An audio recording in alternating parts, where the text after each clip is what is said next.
জন্য জনগণের হৃদয়ে স্থান করে রাজনীতি করলে রাজনীতিবিদ মৃত্যু হয় না।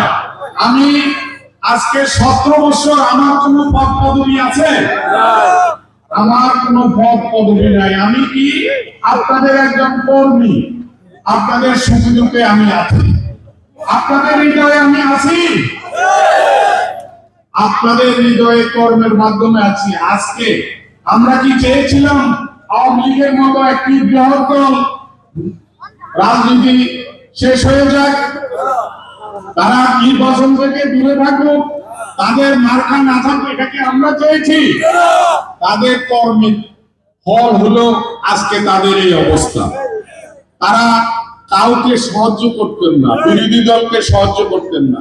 আমরা ইনশাআল্লাহ আমাদের নেতা তারেক রহমান 17 বছর নির্বাসনে ছিলেন। কোথায় ছিলেন? যুক্তরাজ্যে ছিলেন, লন্ডনে ছিলেন।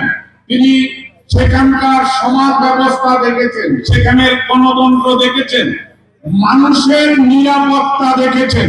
সেজন্যই তিনি এই দেশের সকল নাগরিকের কথা চিন্তা করে